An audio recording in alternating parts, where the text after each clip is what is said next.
Hi everyone, myself Sumit Kumar. Welcome to my YouTube channel Aimers. आज से हम चालू करने वाले हैं हमारे क्लास 10 का पहला चैप्टर जो है केमिकल रिएक्शंस एंड इक्वेशन। ये केमिस्ट्री का चैप्टर है और आज से हम ये चैप्टर शुरू करने वाले हैं। बिना किसी देरी के शुरू करते हैं आज का ये नया लेक्चर। Let's start. आज का हमारा पहला जो टॉपिक है वो है केमिकल रिएक्शंस क्या होते हैं, वो हम पढ़ेंगे। उससे पहले मैं आपको एक बात बता देना चाहता हूँ, जो है कि ये जो क्लास 10 के जो मैं अभी लेक्चर्स जो आने वाले हैं, जैसे साइंस के, फिजिक्स, केमिस्ट्री, बायो के और मैथ्स के जो आपके लेक्चर्स आने वाले हैं, उसके नोट्स अच्छे से बना लीजिएगा। नोट्स अच्छे से किताब लेके अच्छे से पेन कॉपी में अच्छे लिख लीजिए। उसके बाद आप तब पढ़ेंगे इस नोट्स को एग्जाम के टाइम में, तो 2 से 3 बार रिवाइज करने के बाद आपका पूरा एग्जाम के लिए आपका तैयारी हो जाएगा, प्रिपेयर हो जाएंगे, ठीक है। तो मैं यही बोलूँगा कि पेन और किताब लेके जरूर बैठिए। तो पहले इसे आपको नोट करिए अच्छे से, तो आपका जो है पूरा का पूरा बोर्ड जो है, 10 बहुत इंपॉर्टेंट है। पहली बात तो वही है, तो 10 तो बहुत इंपॉर्टेंट एक ईयर होता है, तो इसलिए अच्छे से आप नोट्स प्रिपेयर कर लीजिए। जो लोग साइंस लेके पढ़ना चाहते हैं इन द फ्यूचर, तो मैं उन लोग को बोलूँगा कि अच्छे से नोट्स अच्छे से बना लें। और मार्क्स, और साइंस देखिए, साइंस में स्कोर करना अच्छा होता है, साइंस में आप स्कोर कर सकते हो अच्छे से, ठीक है। तो मैं आपको ये बोलूँगा, तो अच्छे से चालू करते हैं हमारा पहला टॉपिक जो है केमिकल रिएक्शन, ठीक है। तो केमिकल रिएक्शंस क्या होते हैं पहले वो समझते हैं। केमिकल रिएक्शन सीधे लैंग्वेज से कहें तो कोई दो या दो से ज्यादा केमिकल सब्सटेंस का रिएक्शन, ठीक है, रिएक्शन करना। जैसे chemical reaction is the process by which two or more substance react with each other to form new substance, नया सब्सटेंस बनना विथ डिफरेंट प्रॉपर्टीज शो करेंगे। मतलब दो या दो से ज्यादा, एक का नहीं होता, ठीक है, दो से ज्यादा होना पड़ेगा तब जाके ही रिएक्शन होता है, ठीक है। और हमारा चेंजेस क्या क्या शो करते हैं वो पढ़ लेते हैं। तो the changes are as follow. तो पहला चेंज है मतलब डिफरेंस है चेंज इन स्टेट।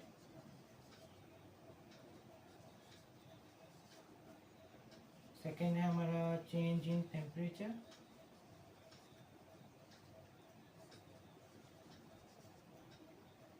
सेकेंड है हमारा थर्ड है इवोल्यूशन ऑफ गैस।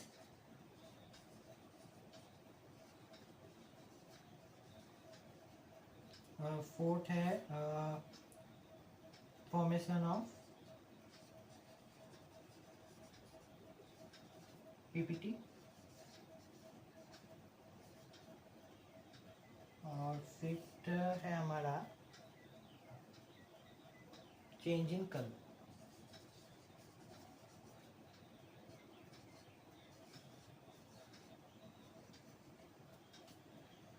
पीपीटी का मतलब है प्रेसिपिटेशन।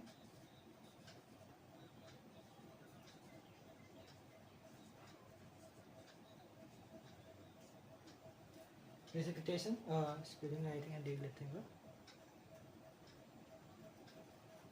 हाँ राइट, स्पेसिपिटेट लिख सकते हैं, स्पेसिफिकेशन, ठीक है। ये है हमारे 5 चेंजेस जो हमें देखने को मिलते हैं, जो है हमारे change in state, change in temperature, evolution of gas, formation of PPT, PPT का मतलब होता है प्रेसिपिटेट, और चेंज इन कलर, ठीक है। ये 5 चेंजेस हमें देखने को मिलते हैं कोई भी एक केमिकल रिएक्शन में, ठीक है। जैसे कि चेंज इन स्टेट का मतलब हम कह सकते हैं लिक्विड से सॉलिड का फॉर्मेशन हो सकता है, हमें क्रिस्टल्स मिल सकते हैं, जैसे मैग्नीशियम क्लोराइड, जैसे हम अगर रिएक्ट करें तो मैग्नीशियम क्लोराइड के क्रिस्टल्स बनते हैं, जो वो हमें मिल सकते हैं। वो आपको आगे के इक्वेशन में मैं आपको समझा दूंगा। चेंज इन टेम्परेचर हाई हो सकता है या फिर घट सकता है, इंक्रीज हो सकता है, डिक्रीज हो सकता है। गैस इवोल्यूशन हो सकता है, हाइड्रोजन गैस निकल सकता है, ब्रोमीन गैस निकल सकता है। उसके बाद प्रेसिपिटेट फॉर्म हो सकता है, सॉल्ट फॉर्म हो, प्रेसिपिटेट का मतलब होता है सॉल्ट फॉर्म होना, हो सकता है। कलर चेंज हो सकता है, आपने ये सुना देखा होगा कि जो हम कॉनिकल फ्लक्स में ऐसे पिंक कलर जो हो जाता है, फॉर्मेशन होता है, वो उसको टाइट्रेट कहते हैं बाय द वे। तो वो फॉर्म होना, उसको मतलब चेंज इन कलर मतलब केमिकल रिएक्शन फॉर्म हुआ है, ठीक है। तो ये हमारा बेसिक क्या कहते हैं केमिकल रिएक्शन क्या होता है, डेफिनेशन और प्लस क्या क्या चेंजेस हमें देखने को मिलते हैं। ये है हमारा फर्स्ट टॉपिक। ठीक है, अभी चल इसको आप जल्दी से नोट करिए, उसके बाद चलते हैं सेकेंड टॉपिक में। ओके, अभी हम पढ़ेंगे केमिकल इक्वेशन। केमिकल इक्वेशन हमारे पास क्या है यहाँ पे, केमिकल इक्वेशन क्या होता है इसका ये डेफिनेशन है।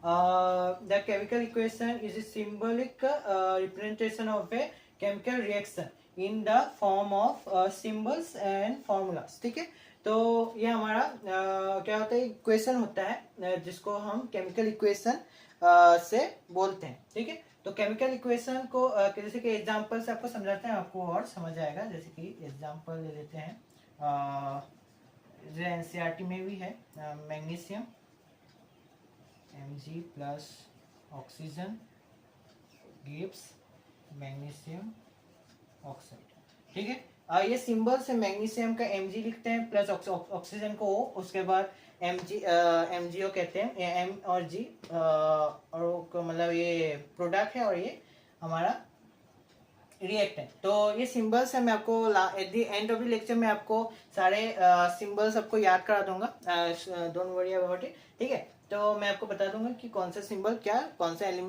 सा एलिमेंट को रिप्रेजेंट करता है। ठीक है, तो ये आप ऐसे अभी याद रखिए, ये मैग्नीशियम है, ऑक्सीजन और ये मैग्नीशियम ऑक्साइड फॉर्म कर रहा है। ठीक है, सो अभी हमें याद रखना है ये जो पार्ट है, ये एरो से पहले वाला पार्ट को हम कहते हैं रिएक्टेंट, और ये जो हमारा है, जो हमारा मतलब रिएक्शन के बाद जो हमें प्रोडक्ट जो मिलता है उसको हम प्रोडक्ट कहते हैं। ठीक है, ये हमारा रिएक्टेंट है और ये हमारा प्रोडक्ट। रिएक्टेंट के बाद जो हमें मिलता है, जो प्रोडक्ट मिलता है, उसका जो प्रॉपर्टी होता है वो अलग होता है इन दोनों के प्रॉपर्टी से। ठीक है, क्योंकि ऑक्सीजन मैग्नीशियम होता है सॉलिड, ऑक्सीजन गैस है, तो ये बन के क्या बनता है, मैग्नीशियम ऑक्साइड बन जाता है हमारा एज ए पाउडर। ठीक है, ये पाउडर होता है, व्हाइट कलर का पाउडर होता है ये हम ये भी आप रख दीजिए, ये होता है व्हाइट कलर का पीपीटी, व्हाइट पीपीटी। ठीक है, ये हमें याद रखना है। ठीक है, अगर आप पूछ ले कि इसका कलर क्या होता है, व्हाइट होता है। ठीक है, ओके, सो हाँ, उसके बाद हमें एक चीज ये भी आप नोट डाउन कर लीजिए, जो है magnesium ribbon, magnesium ribbon is cleaned by rubbing with sandpaper. This is done to remove the protective layer of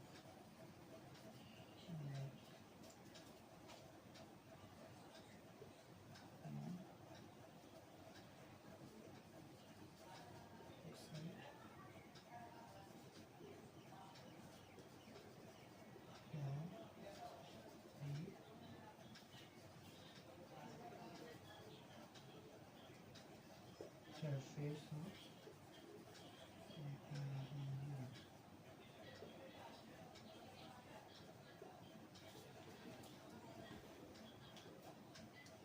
ठीक है, तो मैग्नीज ये आप लिख दीजिए, ये इम्पोर्टेंट है, जो है कि magnesium ribbon is cleaned bye rubbing with sand paper. जो मैग्नीशियम रिबन होता है उसके ऊपर को रफ कर दें, क्योंकि मैग्नीशियम जो है, मैग्नीशियम सोडियम ये सब को केरोसिन ऑयल में डिप किया जाता है, क्योंकि ये सब बहुत रिएक्टिव होते हैं।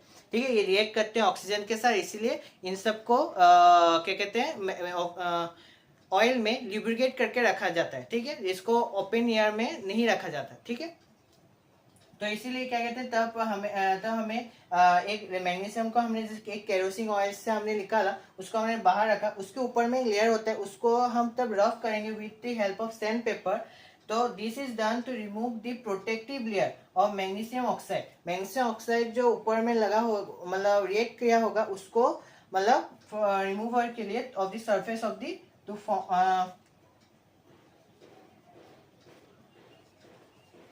From the surface of the magnesium ribbon. ठीक है, तो ये आपको याद रखना है। पहला चीज आपको ये रखना है, केमिकल इक्वेशन होता क्या है। केमिकल रिएक्शन होता है एक सिंबलिक रिप्रेजेंटेशन जो हमें जो किसी फॉर्म होता है सिंबल्स और फॉर्मूले से।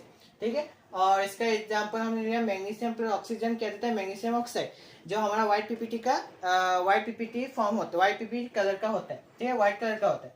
और राइट साइड का जो हमारा राइट साइड का जो रिएक्शन है उसको हम क्या कहते हैं, रिएक्टेंट कहते हैं। सॉरी, लेफ्ट साइड में जो एलिमेंट इसको हमें कहते हैं रिएक्टेंट, और जो राइट साइड में है वो है हमारा प्रोडक्ट। ठीक है, जो इन दोनों का रिएक्शन के बाद जो मिलता है प्रोडक्ट, इसका ही केमिकल प्रॉपर्टी सब अलग होता है जो ओरिजिनल से सब अलग हमें देखने को मिलता है। ठीक है, ये हमें याद रखना है कि क्या होता है। ठीक है, ओके, सो इसको आप जल्दी से नोट डाउन कीजिए, उसके बाद बढ़ते हैं नेक्स्ट टॉपिक। ओके, अभी हम पढ़ेंगे balance and unbalance chemical equation. ये टॉपिक जो है बहुत ही इंपॉर्टेंट है, क्योंकि ज़्यादा से ज़्यादा क्वेश्चन यहाँ से ही बनते हैं। ठीक है, क्योंकि ये आपको एक इक्वेशन दे देंगे, उसको बोलेंगे कि इसको बैलेंस करो, अनबैलेंस देंगे ऑब्वियसली, उसको बोलेंगे इस इक्वेशन केमिकल इक्वेशन को बैलेंस करके दिखा। ठीक है, तो उससे पहले हम समझ लेते हैं कि बैलेंस और अनबैलेंस केमिकल इक्वेशन होते क्या है। सो सबसे पहले हम पढ़ते हैं कि अनबैलेंस होता क्या, अनबैलेंस इक्वेशन क्या होता है।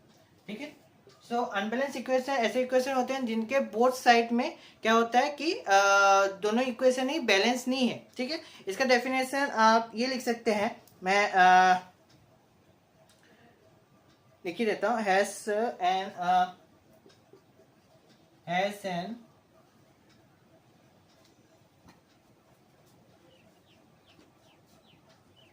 अनइक्वल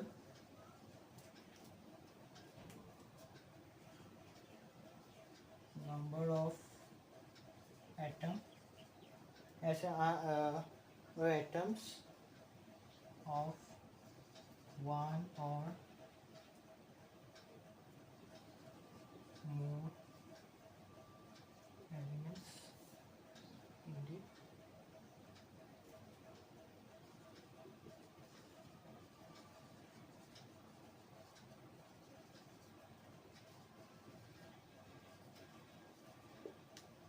तो ये मतलब अनबैलेंस इक्वेशन क्या होता है कि हैज एन अनइक्वल नंबर्स, मैंने बोला दोनों साइड में होंगे, unequal number of atoms of one or more elements in the reactant and product. As example हम ले लेते हैं, सिंपल एक एग्जांपल लेते हैं जो है H2O plus water, H2O plus oxygen gives H2O। ठीक है, तो हाइड्रोजन प्लस ऑक्सीजन क्या देता है, पानी देता है, पानी बनाता है, पानी फॉर्मेशन होता है। तो यहाँ पे आप देखिए हाइड्रोजन यहाँ पे कितने, दो है, यहाँ पे कितने, दो है, बैलेंस है। लेकिन यहाँ पे ऑक्सीजन कितने हैं, ऑक्सीजन के एटम्स कितने हैं, दो है, यहाँ पर एक है, कुछ नहीं लगा तो एक ही है। तो ये बैलेंस नहीं है, नहीं हुआ। तो अभी यहाँ पे बहुत सारे बच्चे ये मतलब गलत ये करते हैं कि वो यहाँ पर एग्जाम में 2 लिख देते हैं, ये गलत है एकदम। ये पूरा एग्जामिनर आपका एकदम जो आंसर शीट चेक करेगा वो पूरा काट देगा, तो ये नहीं है आंसर। ठीक है, तो हमें इसको कैसे बैलेंस करना है वो भी हम सीखेंगे। ये पहले से ये आप समझ ले, अनबैलेंस इक्वेशन ये क्या होता है कि दोनों साइड में ही क्या है, अनइक्वल है, दोनों साइड में ही अनइक्वल एटम्स के नंबर्स प्रेजेंट होंगे रिएक्टेंट और प्रोडक्ट साइड में। हाइड्रोजन यहाँ पे 2 है, हाइड्रोजन यहाँ पे 2 है, इसका मतलब ये नहीं कि ये बैलेंस है, नहीं। आपको जितने भी एलिमेंट्स दिए जाएंगे, जितने भी लंबा केमिकल इक्वेशन, ये तो सिर्फ क्या 2 एलिमेंट्स के, इससे भी ज्यादा 3, 4, 5 एलिमेंट्स के भी केमिकल इक्वेशन बनते हैं, तो उसका भी आपको केमिकल इक्वेशन बैलेंस करना पड़ेगा। ठीक है, तो एक को देख लिया ये बैलेंस है, इसका मतलब नहीं पूरा इक्वेशन बैलेंस है, नहीं, आपको सारे एलिमेंट्स को देखना पड़ेगा। ऐसे मैंने इस सिंपल एग्जांपल लिया है, जितना धीरे धीरे पढ़ेंगे उसके बाद नंबर एलिमेंट्स में बढ़ाऊंगा, लेकिन ऐसे सिंपल अंडरस्टैंडिंग के लिए ये समझ लो, एक को देखा एक इक्वल, इसका मतलब ये नहीं पूरा है, हमें सारे एलिमेंट जितने भी रिएक्टेंस साइड में जितने एलिमेंट्स होंगे उतना ही प्रोडक्ट साइड में चेक करने हैं कि इक्वल है कि नहीं है। तो जैसे कि ऑक्सीजन का एटम यहाँ पे 2 है, ऑक्सीजन यहाँ पे 2 है, लेकिन यहाँ पर एक ऑक्सीजन है जो अनइक्वल है, ठीक है। ओके, सो यहाँ पे हमें क्या करना, अभी हम पढ़ेंगे कि अभी इसको बैलेंस करना है, तो बैलेंस क्या होता है वो समझना है। ये हम समझ गए, इसको हम नोट डाउन कर लीजिए, ठीक है। अब जैसे नोट डाउन कर लिया होगा, अभी चलते हैं हमारे बैलेंस केमिकल इक्वेशन क्या, बैलेंस इक्वेशन क्या होता है।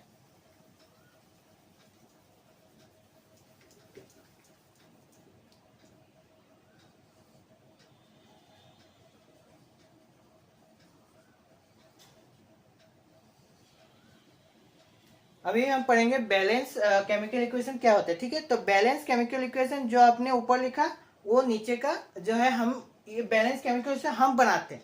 ये आपको बनाया बनाया हुआ नहीं मिलेगा, आपने केमिकल इक्वेशन लिख दिया लेकिन आपको खुद से ये बैलेंस करना पड़ेगा। बैलेंस का मतलब बैलेंस तब करोगे तब जाके हर वस्तु, ये मतलब इस एनवायरनमेंट का जितने भी एलिमेंट्स हैं वो सब चाहते हैं कि बैलेंस में रहे, ठीक है, इसलिए हम बैलेंस करते हैं, ठीक है। जैसे वाटर मॉलिक्यूल्स जो हमने एग्जांपल लिया, हाइड्रोजन वहाँ पे 2 है, वहाँ पे भी हाइड्रोजन जो है बैलेंस है, वो एकदम हैप्पी है, ठीक है। लेकिन ऑक्सीजन वहाँ पे बैलेंस नहीं है, ठीक है, तो वो अनहैप्पी है, उसको भी बैलेंस करना पड़ेगा, तब जाके वो भी स्टेबल होगा। स्टेबिलिटी का बात आता है यहाँ पे, ठीक है ना। जब बैलेंस होगा तब जाके वो स्टेबिलिटी गेन करेगा, नहीं तो अनस्टेबल एलिमेंट होके बैठा रहेगा, जो वो नहीं चाहता। कोई भी चीज अनस्टेबल होके नहीं रहना चाहता, स्टेबल होके रहना चाहता है। सो अभी हम पढ़ेंगे कि बैलेंस इक्वेशन किसे कहते हैं। So the process of making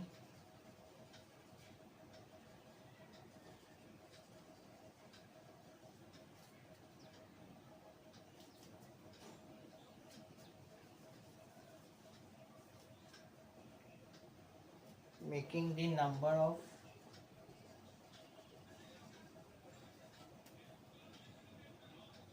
atom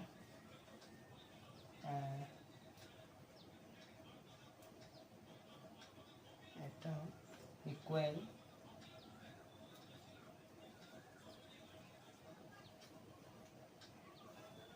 on the both side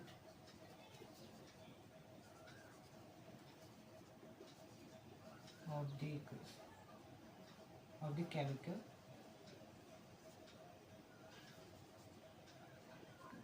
ठीक है।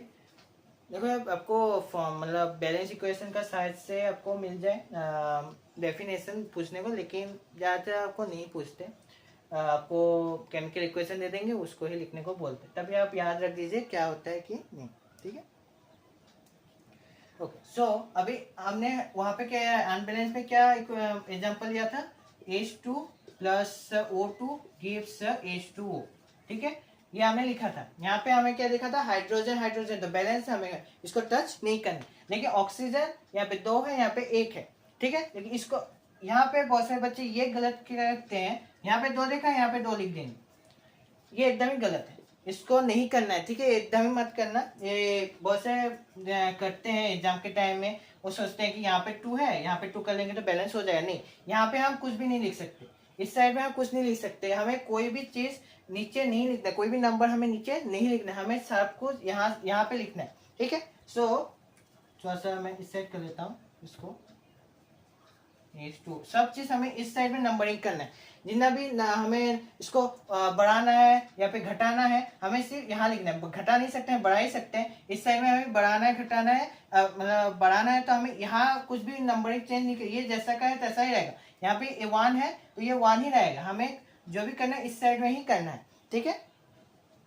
सो इसको हम बैलेंस कैसे करेंगे, तो हमें हर एलिमेंट को देखना है और कंपेयर करके सोचना है हीट एंड ट्रायल से जे कैसे हम लगा सकते, कौन सा नंबर लगाएंगे तो ये चीज बैलेंस हो जाएगा, ठीक है। तो हीट एंड ट्रायल से हम चलेंगे अभी।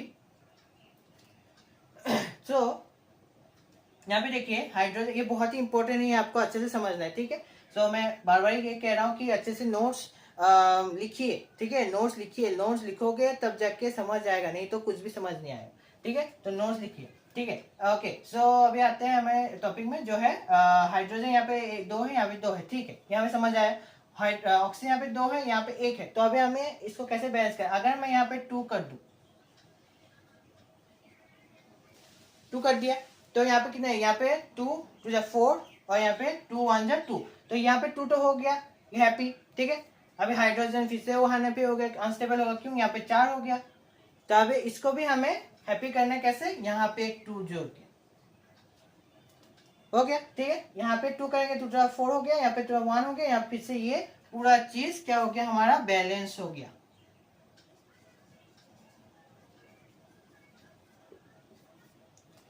पूरा चीज हमारा बैलेंस हो गया। लेकिन हम यहाँ पे भी कुछ भी ऐसा चीज नहीं कर सकते कि यहाँ पे, हाँ ये तो 4 हो गया या 2 जा 4 हो गया, तो एक काम करते हैं, यहाँ पे हमारा तो 2 था ही, इसको हम 2 से 4 बना, रॉन्ग हो जाएगा, नहीं करना है। ठीक है, तो ये चीज भी हमें नहीं करना है। हमें वैसे मैंने सिखाया वैसे ही करना, कि हमें जो भी नंबरिंग करना है, इसको बढ़ाना है, तो हमें सिर्फ यहाँ इसके सामने ही, इक्वेशन के फ्रंट में ही लिखना है। जो नंबरिंग इसके लास्ट में ही लिखोगे रॉन्ग होगा, इसके हमेशा सामने ही लिखना है। ठीक है, okay. In front of the element के सामने ही हमें नंबरिंग करना है। यहाँ पे 2 होगा, 3 होगा, 1 होगा, 1 तो नहीं है, 2 3 4 5 6 जितना भी है हमें यहाँ पे लिखना। तो ये हमारा एक बैलेंस केमिकल इक्वेशन बनकर तैयार हो गया। ठीक है, और ये बैलेंस केमिकल इक्वेशन हम बनाते हैं, ये मतलब बनाया हुआ नहीं आता। ठीक है, क्योंकि बहुत सारे एलिमेंट हमें जो भी चीज हमें दिखता है कि ये अनबैलेंस हो रहा है, तो हम उसको बैलेंस करने की ट्राई करते हैं। ठीक है, ओके। सो अभी आप इसको आप नोट डाउन कर लीजिए, उसके बाद बढ़ते हैं नेक्स्ट टॉपिक के अंदर। ठीक है, तो चलिए जल्दी से नोट डाउन करिए।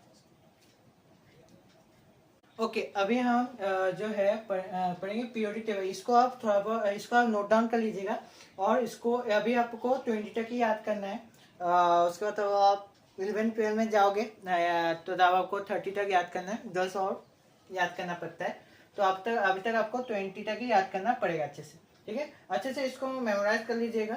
जो है हमारा फर्स्ट है हाइड्रोजन, इसका मैंने सिंबल भी यहाँ पे लिख दिया है, किसको किससे रिप्रेजेंट करते हैं। ठीक है, तो इस क्लास के बाद, लेक्चर के बाद, आप इसको अच्छे से नोट डाउन कर लीजिएगा एक पेपर में। उस पेपर को आप अपने स्टडी टेबल के सामने लगा दीजिएगा। वहाँ आपको 2 से 3 दिन में ही आपको याद हो जाएगा। हर रोज एक बार आप 20 याद करने में कितना टाइम लगता है? ठीक है, तो हर एक बार याद कर लीजिएगा, अच्छे से मेमोराइज हो जाए।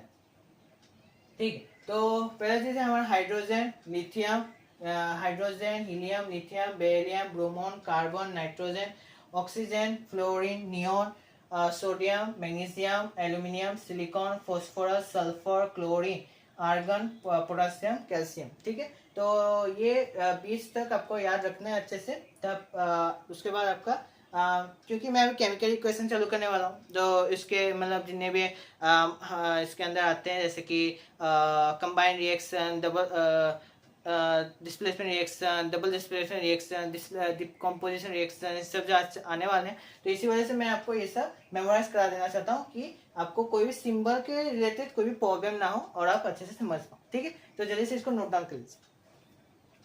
अभी हम पढ़ेंगे टाइप्स ऑफ केमिकल रिएक्शंस। ठीक है, सो टाइप्स ऑफ केमिकल रिएक्शंस में हमारा क्या क्या है? पहले को आपके 9 आपके आते हैं टाइप्स ऑफ रिएक्शन। उनमें से आपके कुछ मतलब 5 से 4 ही आपके इंपॉर्टेंस होते हैं, जो आपको अच्छे से याद रखना है, जो आपके ज़्यादा से ज़्यादा क्वेश्चंस पूछते हैं। ठीक है, तो मैं उनको अच्छा लेकिन लिखाऊंगा सभी, लेकिन पूछते कहाँ कहाँ से मैं आपको, वो भी आपको पता होना चाहिए।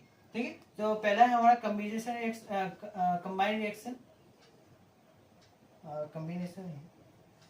कम्बिनेशन रिएक्शन में रिएक्शन का ऐसे आर एक्शन से लिखा है, रिप्रेजेंट कर रहा हूँ। ठीक है, उसके बाद decomposition reaction,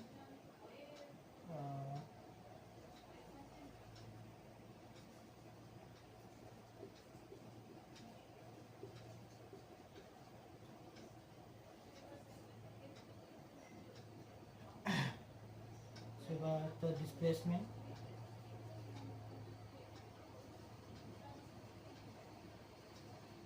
reaction,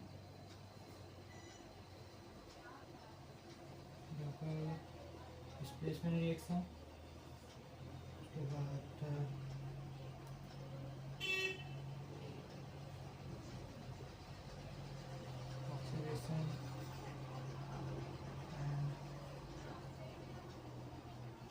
reduction reaction करता है exothermic endothermic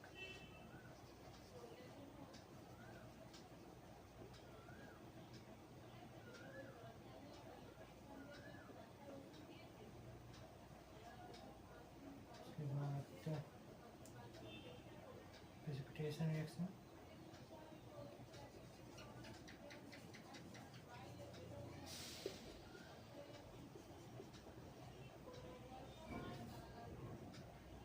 neutralization reaction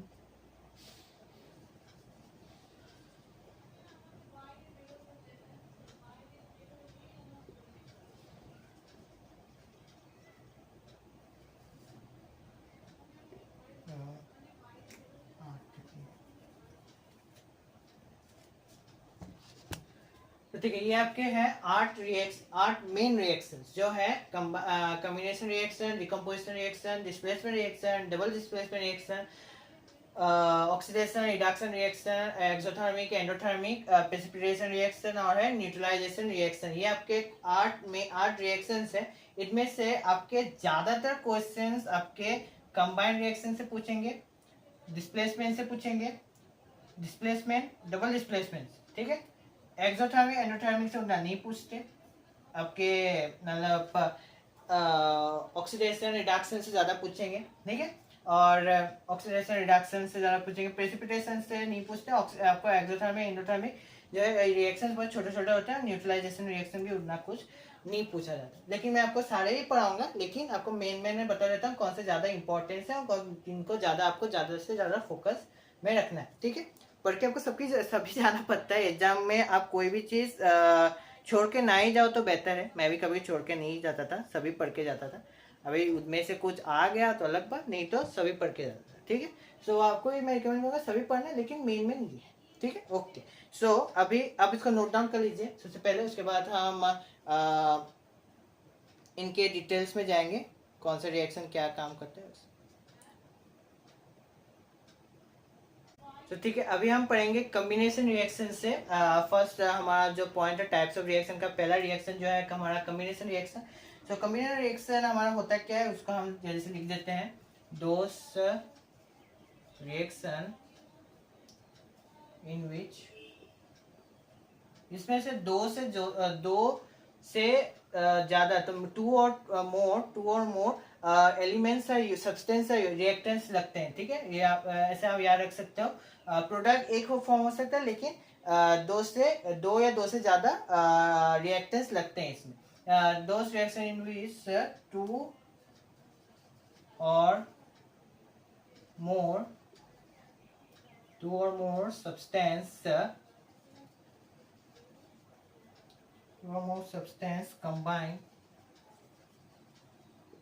combine to form a single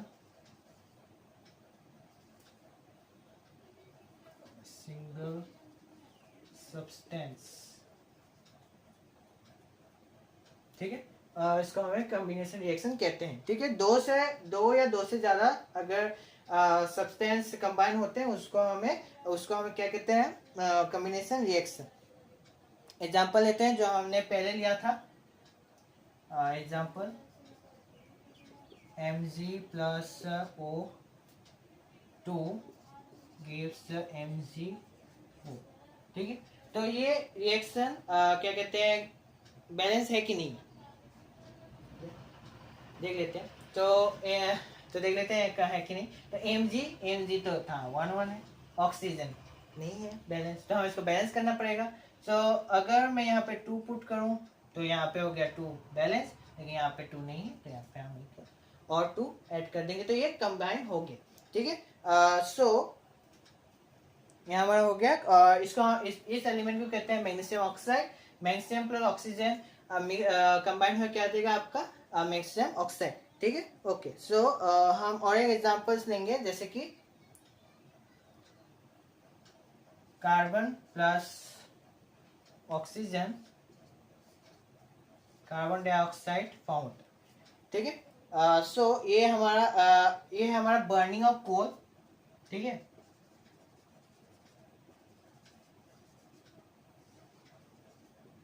क्या फॉर्म करता है हमारा, कार्बन पर ऑक्सीजन क्या देता है हमारा, कार्बन डाइऑक्साइड। ये इक्वेशन बैलेंस है कि नहीं है देख लेते हैं। कार्बन कार्बन एक है, ओके, मतलब बैलेंस है। ऑक्सीजन यहाँ पे दो है, ऑक्सीजन यहाँ पे भी दो है, मतलब बैलेंस केमिकल इक्वेशन है, ठीक है। तो ये हो गया हमारा एग्जांपल बर्निंग कोल का। ऐसे भी और एक एग्जांपल लेंगे, अभी हम एग्जांपल से डील करेंगे क्योंकि एग्जांपल्स पूछे जाते हैं, उनको ही एग्जाम्स में दिया जाता है। फॉर्मेशन ऑफ वाटर भी देख लेते हैं। Formation H2 plus O2 plus gives H2O, क्या देगा यहाँ पे हम 2 ऐड करेंगे, यहाँ पे भी 2 ऐड करेंगे, तो ये हमारा फॉर्मेशन ऑफ वाटर हो गया। ओके, अभी हम चलते हैं थर्ड, जो है हमारा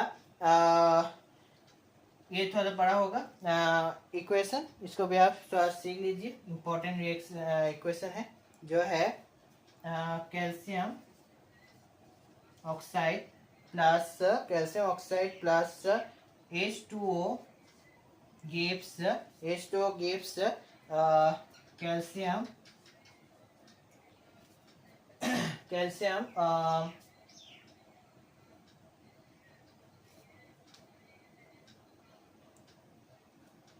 इस कैल्शियम हाइड्रोक्साइड यहाँ पे 2 लगेगा प्लस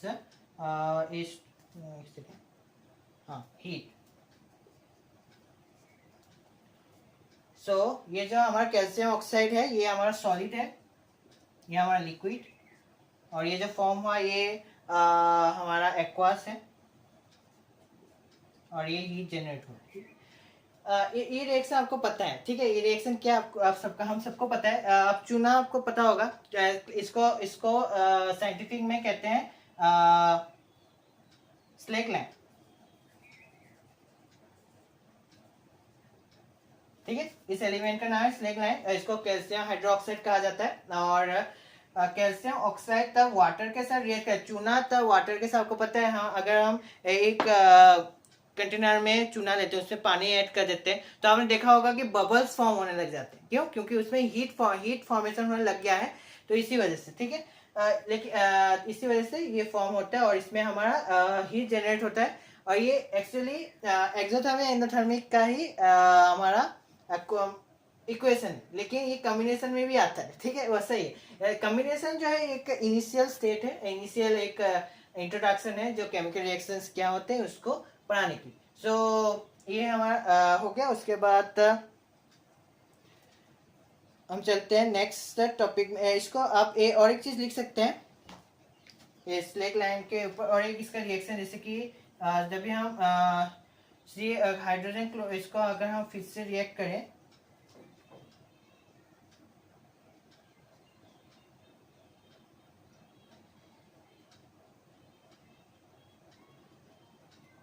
ये हाइड्रोजन मतलब कैल्शियम हाइड्रोक्साइड जो है, सॉरी फॉर मतलब लिखा कैल्शियम हाइड्रोक्साइड जो है, तब ये कार्बन डाइऑक्साइड के साथ रिएक्ट करता है, तो हमारा CO3 रहता है, CaCO3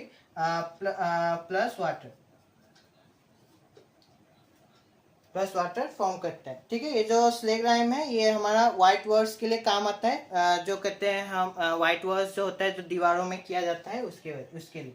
तो इसको हम नोट डाउन कर लीजिए। उसके बाद हम ये भी लिख देते हैं कि ये किसके लिए। मैं आपको क्या कहते हैं मुझसे बोल ही देता हूँ, आप लोग नोट डाउन कर लीजिए, ठीक है। अगर आप लोग 2x में या फिर 1.5x में देख रहे हैं तो थोड़ा सा स्लो कर लीजिएगा, तो आप लोग को समझ आएगा। तो लिख लीजिए कि slaked lime is used to whitewash the wall. So slake lime is used to whitewash this the wall. Slake lime when applied, the slake lime when applied to the wall, they react slowly with the carbon dioxide present in the air to form a shiny thin layer of calcium carbonate जो होता है CaCO3, जो मैंने लिखा CaCO3, ठीक है। ये इसका है, हाँ इसको मिस ना कर दो। ओके, तो CaCO3 कैल्शियम कार्बोनेट जो होता है, कैल्शियम कार्बोनेट, ठीक है। और ये CaCO3 जो है मार्बल होता है, मार्बल, ठीक है। ओके, ये केमिकल फॉर्मूला है किसका, मार्बल का। तो मैं एक बार आपको रिपीट कर देता हूँ, जो है slake lime is use to white wash the wall, white was the wall. Slake lime, when applied to the wall, they react slowly with carbon dioxide present in the air to form shiny thin layer of CaCO3, ठीक है। तो ये CaCO3 क्या होता है, marble होता है, ठीक है। तो ओके, इसको आप नोट डाउन कर लीजिए। उसके बाद बढ़ते हैं नेक्स्ट टॉपिक, नेक्स्ट रिएक्शन। सो हम पढ़ेंगे डिकम्पोजिशन रिएक्शन, ठीक है। सो डिकम्पोजिशन रिएक्शन जो है इसका कोई डेफिनेट मतलब क्या कहते हैं डेफिनेशन तो नहीं है, लेकिन हम इसको एक्सप्लेन कर सकते, थोड़े बहुत इजी एग्जांपल से एक्सप्लेन कर सकते हैं। जो है CaCO3 plus CaCO3 plus CaCO3 gives CaO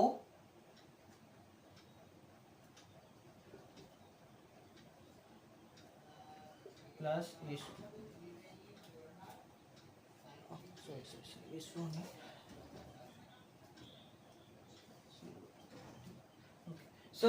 decomposition reaction जो है आप ऐसे समझ सकते हो कि कॉम्बिनेशन रिएक्शन का उल्टा, ठीक है, उल्टा है, ठीक है, रिवर्स वर्जन, ठीक है, डिकम्पोजिशन रिएक्शन।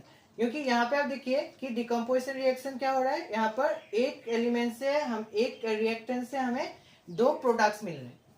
एक हमें मिल रहा है कैल्शियम ऑक्साइड और एक मिल रहा है हमारा कार्बन डाइऑक्साइड, ठीक है। तो आप ऐसे भी लिख सकते हो, जो आपने वहां पे जो लिखा वहां पे आप लिख सकते हो रिएक्टेंट में जो हमारा दो से ज्यादा सब्सटेंस लगता है, यहाँ पे आप लिखिए substance will break down to give two or more substance in the product, two or more substance to give in the product, ठीक है। That is those chemical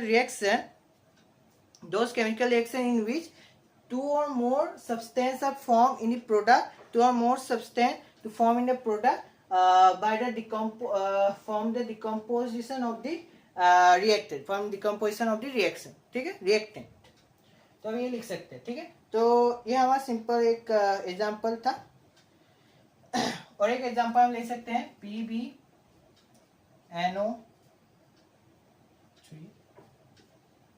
lead nitrate है, इसको कहते हैं लीड नाइट्रेट, ठीक है। लीड नाइट्रेट अब टूटता है, ये दोनों जो हाँ, ये रिएक्शन जो है हीट से होता है। हाँ, ये रिएक्शन जब हीट दोगे तभी ये एक से दो में कन्वर्ट होगा, नहीं तो नहीं होगा, ठीक है। हीट लगेगा यहाँ पे, विदाउट हीट नहीं हो सकता। तो लीड नाइट्रेट क्या होता है हमारा, लीड नाइट्रेट को तब हीट देंगे तो ये ब्रेकडाउन कैसे होता है, lead Pb lead oxide plus NO2 plus oxygen, ठीक है। तो इसमें कन्वर्ट ये हाँ, ये चीज जो है हमें देखना है कि ये बैलेंस है कि नहीं, ठीक है। और वाला बैलेंस था, कैल्शियम एक है, ठीक है।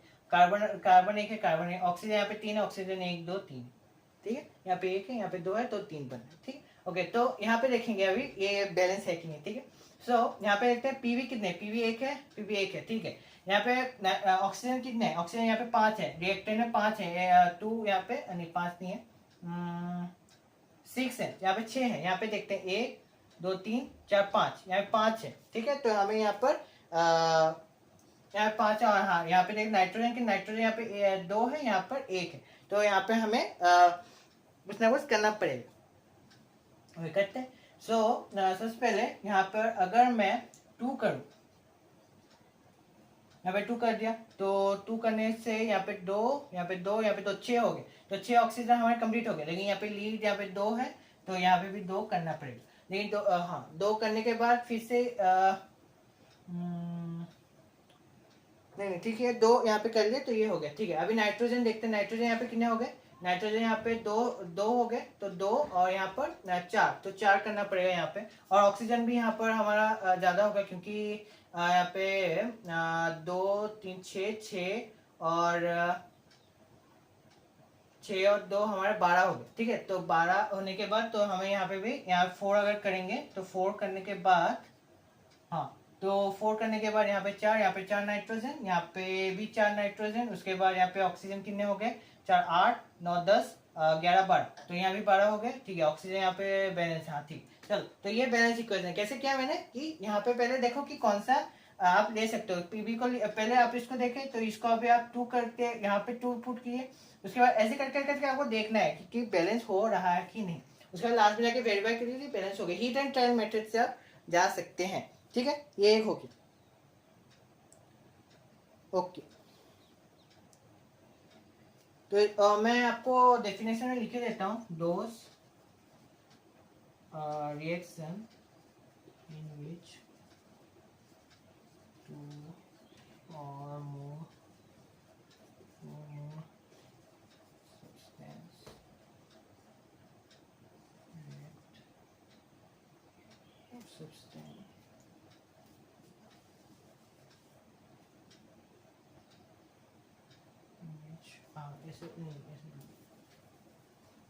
which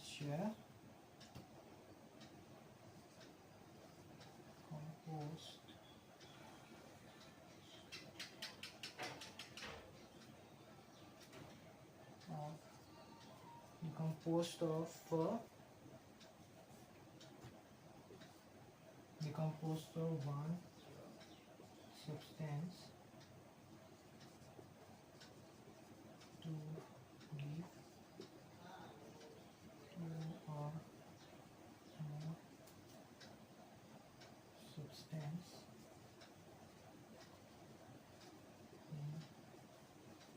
product by heat, ठीक। तो ये लिखे दो substance in which decompose of one substance to give 2 or more substance in product by heat. इसका नोट डाउन कर लीजिए। इसके बाद चलते हैं नेक्स्ट टाइप में, जो है हमारा डिस्प्लेसमेंट, ठीक है। डिस्प्लेसमेंट रिएक्शन में चलेंगे, इसको जल्दी से नोट डाउन कर लीजिए। ओके, अभी हम पढ़ेंगे डिस्प्लेसमेंट रिएक्शन। डिस्प्लेसमेंट रिएक्शन क्या होता है, उससे पहले हम इसका एक रिएक्टिविटी ऑर्डर लिखेंगे।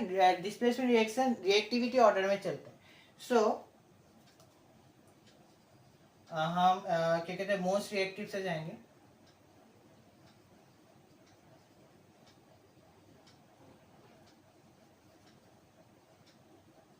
रिएक्टिविटी, तो पहले आता है हमारा पोटासियम, बेरियम, उसके बाद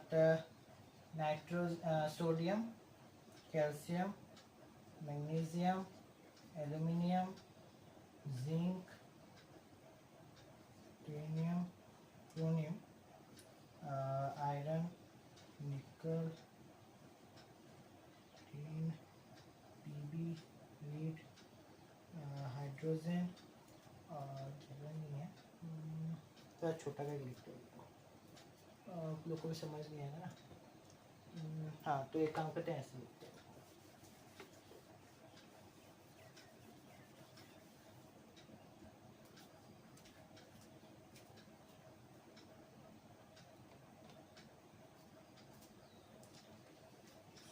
ऐसे लिखते हैं, पोटेशियम, बेरियम, उसके बाद sodium, magnesium, aluminium, zinc, chromium, iron, निकल,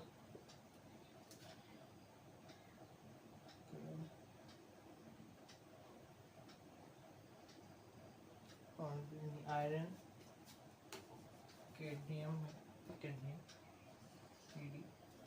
कैडमियम, उसके बाद कोबाल्ट, कोबाल्ट, निकल, tin, lead, hydrogen, copper, mercury, silver, gold, phosphorus. ठीक है, तो ये हाई रिएक्टिविटी से जा रहा है। सबसे ज़्यादा रिएक्टिविटी हमारा पोटेशियम का है,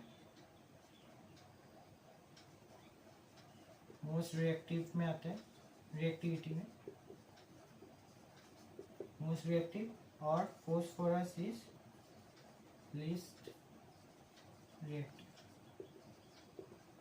उसको वो याद करके रखना है कि potassium, beryllium, sodium, magnesium, aluminium, zinc, क्रोनियम, उसके बाद iron, cadmium, cobalt, zinc, tin, lead, hydrogen, copper, mercury, उसका सिल्वर, गोल्ड और फॉस्फोरस, ये हमारे कितने 1 2 3 4 5 6 7 8 9 10 11 12 13 14 15 16 17 19 जो हमारे यहाँ पर एलिमेंट्स हैं, इसको हमें याद करके रखना है। सबसे ज्यादा रिएक्टिविटी हमारा होता है पोटेशियम का, उसके बाद सबसे लीस्ट रिएक्टिव है हमारे फॉस्फोरस का। ठीक है, तो हमें ये 19 याद करके रखना है। ओके, सो ये चीज हमारा कैसे यूज होगा अभी हम जानेंगे। तो सबसे पहले इसको हम नोट डाउन कर लीजिए। ठीक है, अभी हम चलते हैं कि कैसे यूज होगा ये।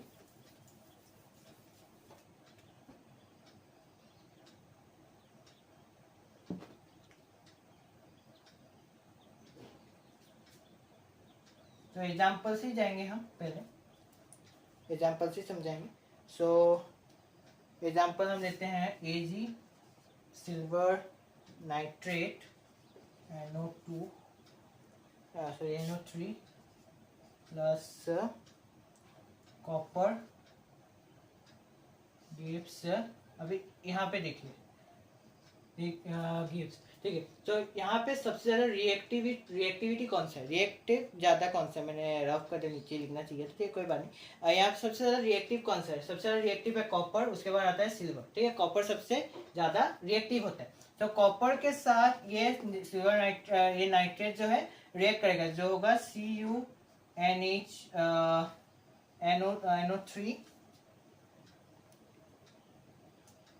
NO3 2 plus Ag।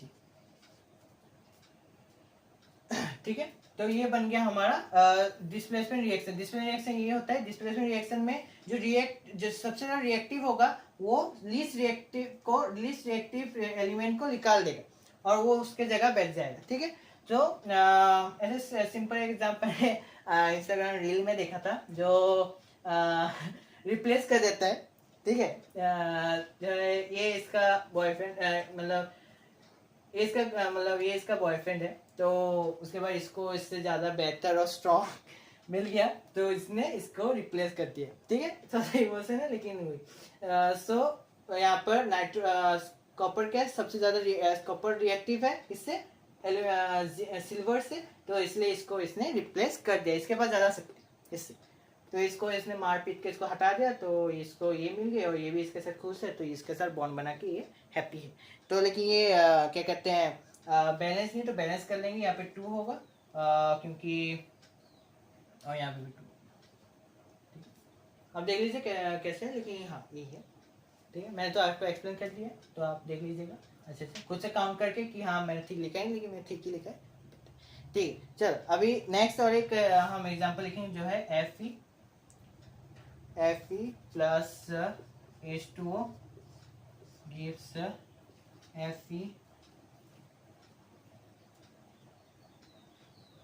Fe3O4। तो यहाँ पे हाइड्रोजन जो है, हाइड्रोजन हमारा वीक है एल्यूमिनियम सॉरी आयरन से, तो आयरन इसको हाइड्रोजन को रिप्लेस कर देगा और सल्फ्रिक ऑक्साइड बना देगा, फ्रीरिक ऑक्साइड ये है।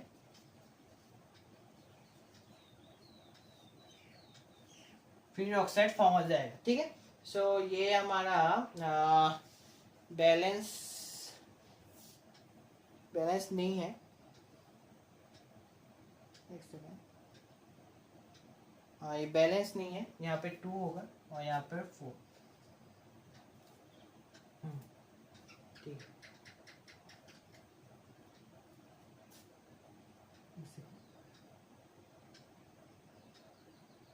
यहाँ पे 3 होगा, sorry.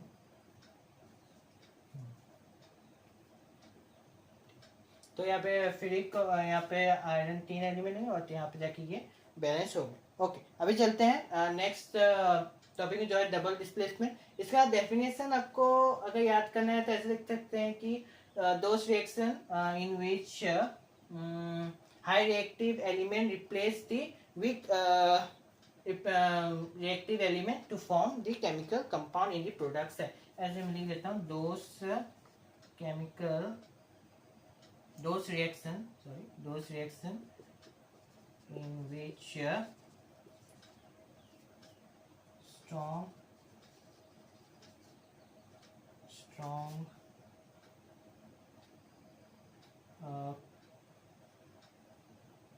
strong element displaced the weak strong reactive element।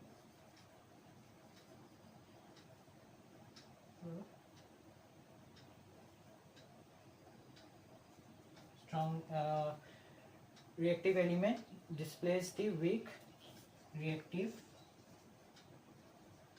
element to form the chemical reaction। Here strong reactive element displace the weak reactive element to form the chemical reaction। ठीक, ये आप लिख सकते हैं। ओके, तो ये 2 एग्जांपल हो गए। ओके, सो अभी हम चलते हैं नेक्स्ट टॉपिक के अंदर, तो आप जल्दी से इसको नोट कर लीजिए। ओके, अभी हम पढ़ेंगे डबल डिस्प्लेसमेंट रिएक्शन। ठीक है, तो डबल डिस्प्लेसमेंट रिएक्शन के जैसे होता है, लेकिन यहाँ पे 2 एलिमेंट्स लगते हैं और यहाँ पे मतलब इंटरचेंज होंगे। ठीक है, ये मतलब एक एलिमेंट मतलब एक रिएक्टिविटी दूसरे वीक को हटाएगा और वो जाके उसमें बच जाएगा। तो ये सिर्फ जो ऐसे अक्षय कुमार करते हैं ऐसे फ्लिप, ठीक है, रोल चेंज। ठीक है, तो वो वाला। सो क्या कहते हैं, सो पढ़ते हैं एग्जाम्पल से समझते हैं पहले। जो है Na2SO4 प्लस BaCl2 gives यहाँ पे देखिए मतलब ये वाला जो वीक, ये वाला जो है ये इसको रिप्लेस करेगा और ये इधर जाएगा। ठीक है, ऐसे फॉर्म होगा। ठीक है, ये इसको इसके साइड में जाएगा और ये इसके Cl के पास चला जाएगा। ठीक है, सो क्या फॉर्म होगा, BaSO4 प्लस NaCl2। ठीक है, ये शॉर्ट फॉर्म सोडियम क्लोराइड और बेरिलियम सल्फेट। ठीक है, ये फॉर्म होगा। तो ऐसे करके हम और एक लिख सकते हैं जो है AgNO3 plus NaCl gives AgCl plus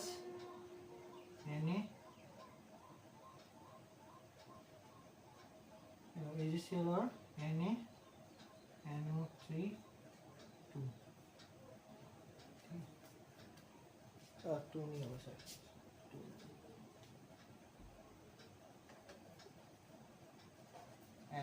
ठीक। सो Ag इसके साथ चला गया, Nl के 2 के साथ। ठीक है, और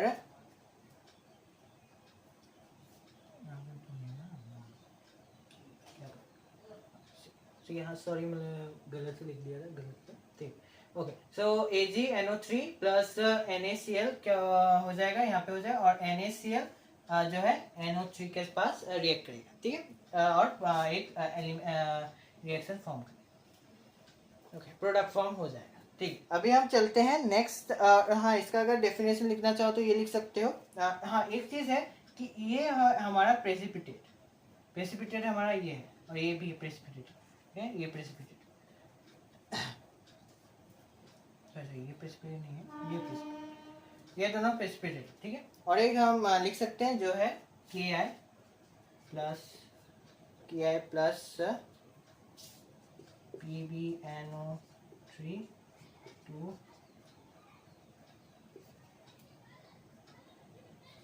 PbI plus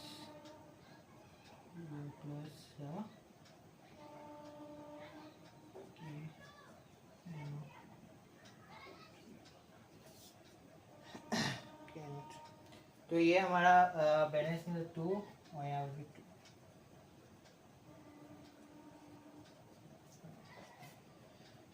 ठीक है, ठीक है। हाँ, तो यहाँ से ये Pb यहाँ पे I में चला गया और I NO3 to NO3, ठीक है, नाइट्रेट के साथ रिएक्ट। ओके, सो इसका हम डेफिनेशन लिख सकते हैं, ये लिख सकते हैं कि two compound react by exchange of ions, ये आयंस ही है, पॉजिटिव नेगेटिव वाला, ये पॉजिटिव है नेगेटिव है, ऐसे करके चेंज हो रहा है। और आयंस टू फॉर्म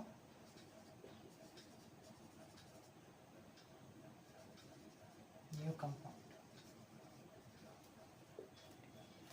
तो two compound reacts by exchange of ions to form new compound, ये आपको याद रखना है, ये इसका डेफिनेशन है। आप, मैं ऐसे पूछता नहीं, लेकिन आपको याद रखना है। आपको ये याद है, डबल डिस्प्लेसमेंट का मतलब होता है कि दोनों चीजें एक्सचेंज होगी, दोनों आयंस एक्सचेंज होंगे आयंस की, ये इसके साथ रिएक्ट करेगा और ये इसके साथ, ठीक है, तब जाके प्रोडक्ट फॉर्म होगा।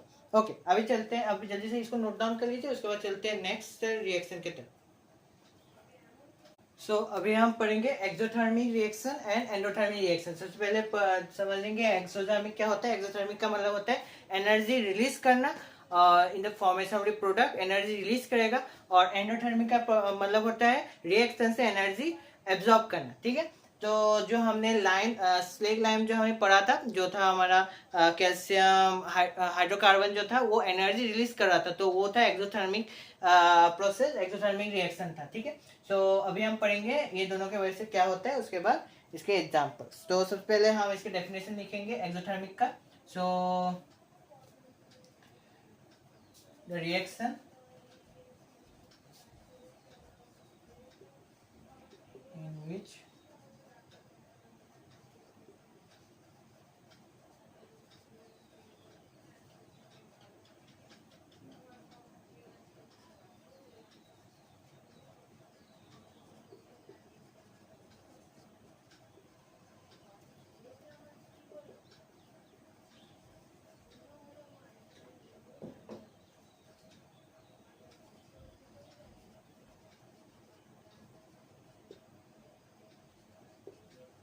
ठीक है, the process in which energy release in the form of product in the formation of the product is called exothermic reaction. और एंडोथर्मिक का हो जाएगा हमारा द रिएक्शन इन विच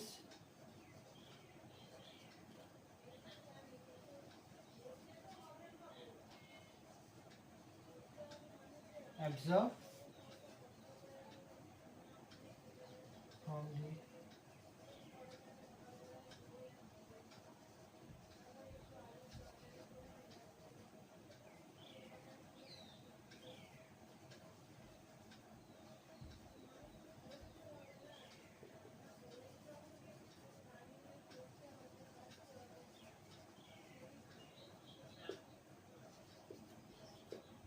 और एंडोथर्मिक क्या है हमारा the reaction in which energy absorb from the reactant to form the product is called endothermic reaction, ठीक है। ये दोनों क्या है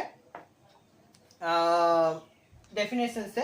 सो इसको आप नोट डाउन कर लीजिएगा। अभी हम पढ़ेंगे कि इसके एग्जांपल्स और इसके कुछ एक्सोथर्मिक रिएक्शन कहाँ कहाँ थोड़ा बहुत यूज होता है, एंडोथर्मिक भी कहाँ कहाँ थोड़ा यूज होता है, उसको भी हम देख लेंगे। एग्जांपल्स में ही है तो हाँ जल्दी हो जाए। ठीक है, उसके बाद हम प्रेसिपिटेट रिएक्शन है और हमारा न्यूट्रलाइजेशन रिएक्शन है, ऑक्सीडेशन रिएक्शन, 3 रिएक्शन और रहेंगे। तो जैसे इसको नोट डाउन कर लीजिए। ठीक है, सबसे पहले हम पढ़ेंगे एक्सोथर्मिक रिएक्शन के एग्जांपल्स, उसके बाद एंडोथर्मिक में जाएंगे। तो एक्सोथर्मिक के जो एग्जांपल्स हैं क्या क्या है।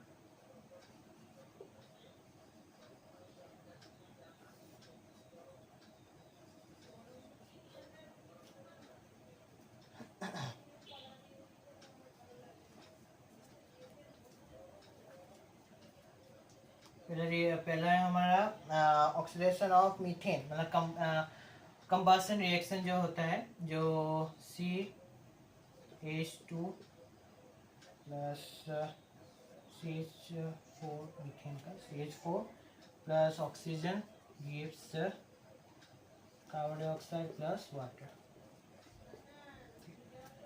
Plus heat plus. तो मीथेन तब बर्न होता है तब क्या देता है हमारा कार्बन डाइऑक्साइड। ये इक्वेशन क्या कहते हैं, हम बैलेंस एक देख लेते हैं। यहाँ पर हाइड्रोजन 4 तो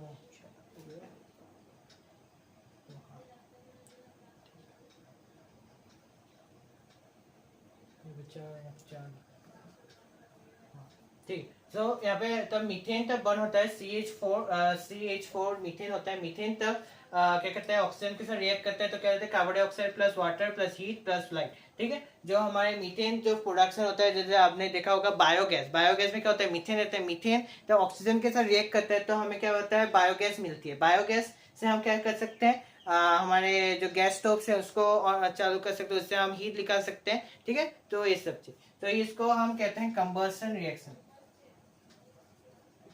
कंबसन रिएक्शन। एक है हमारा रेस्पिरेशन, अभी चलते हैं रेस्पिरेशन। रेस्पिरेशन रेस्पिरेशन के अंदर हमारे आता है 2 पॉइंट। जो है रेस्पिरेशन कैसे आता है, देखो पहले चीज हम खाना खाते हैं, खाना खाते हैं तो हम रेस्पिरेशन और ब्रीदिंग जो है दोनों अलग चीज है। ठीक है, ब्रीदिंग का मतलब होता है हम सांस ले रहे हैं, ठीक है, उसमें कोई एनर्जी कंज्यूम नहीं हो रहा, वो डेली प्रोसेस है, हम लेते रहते हैं। ये ब्रीदिंग हो गया। अभी क्या कहते हैं रेस्पिरेशन क्या है, अभी जो मैं बात कर रहा हूँ, बात करने के टाइम जो हवा अंदर जा रही है, अंदर जा रहा है, उसे निकल रहा है, फिर से अंदर जा रहा है, निकल रहा है। इससे क्या हो रहा है कि मेरा जो स्टोमक है वो एक बार एक्सपांड हो रहा है, फिर रिलैक्स हो रहा है, एक्सपांड हो रहा है, रिलैक्स हो रहा है। इससे एक रेस्पिरेशन, इसको कहते हैं रेस्पिरेशन। रेस्पिरेशन में जो है हमारा एनर्जी कंज्यूम होता है। रेस्पिरेशन तो हम दौड़ते हैं तो हम क्या कहते हैं बहुत जोर जोर से सांस लेते हैं, मुंह से सांस लेते हैं, ज्यादातर मुंह से जाता है, थक जाता है तो हम मुंह से सांस लेने लगता है। इससे ये क्या है हमारा रेस्पिरेशन प्रोसेस है। ठीक है, तो रेस्पिरेशन में क्या होता है एनर्जी कंज्यूम होता है। इसको ये भी रिएक्शन, रेस्पिरेशन रिएक्शन भी एक्सोथर्मिक के अंदर ही कीता है। सो ये भी ये रेस्पिरेशन ही हेल्प करता है हमारे डाइजेशन में, डाइजेशन में ही रेस्ट करती है। इसलिए कहते हैं कि चलो फिरो उसके बाद ही खाना हजम होगा। वही तो आप अगर चलोगे फिरोगे नहीं तो खाना भी हजम नहीं होगा। तो हमें क्या अभी इसका जो पॉइंट्स है क्या है, ड्यूरिंग रेस्पिरेशन, ड्यूरिंग रेस्पिरेशन है, during digestion, during digestion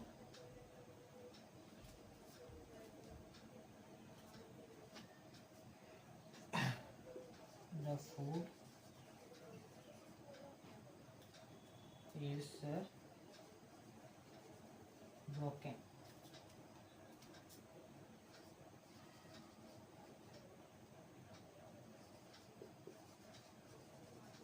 From glucose. ठीक है, तो डाइजेशन के प्रोसेस में क्या होता है खाना हमारा ब्रेक डाउन होता है, जो क्या फॉर्म करता है ग्लूकोज फॉर्म करता है। ठीक है, और एक पॉइंट है जो है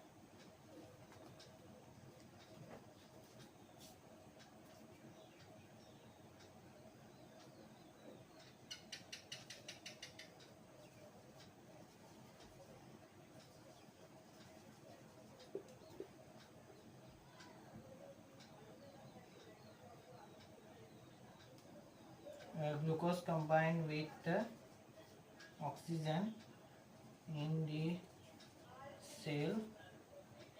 cell of our body and provide energy. ठीक है, और इसी को ही हमें इसको क्या कहते हैं, रेस्पिरेशन कहते हैं. ये इस वाले पॉइंट को ही रेस्पिरेशन कहते हैं. ठीक है, ग्लूकोज क्या during digestion the food is break down during the form break down to form glucose. Glucose combined with oxygen in the cell of our body and provide energy. इसी को ही इसको ही respiration कहते हैं. अगर एग्जाम में ये पूछे कि रेस्पिरेशन किसे कहते हैं, हमें कुछ भी ऐसे उल्टा उल्टा नहीं लिखना है, सिर्फ ये लिख देना है. ये दो पॉइंट लिख देते हैं, पैराग्राफ वाइज लिखना. जो है during digestion the food is broke down to form glucose, full stop. उसके बाद लिखना glucose then combined with oxygen in the cell of our body and provide energy is called this process is called respiration. ठीक है, ये आपको लिखना है. ये पॉइंट आपको याद रखना अच्छे से कि ग्लूकोज जब कंबाइन होता है ऑक्सीजन के साथ सेल में, तभी जाके एनर्जी प्रोवाइड हो रहा है. इसको ही रेस्पिरेशन कहते हैं. ठीक है, ओके. सो अभी इस और एक थर्ड है हमारा, इसको हम ये बोल देते हैं, इसको बी. तो सी जो है हमारा डिकम्पोजिशन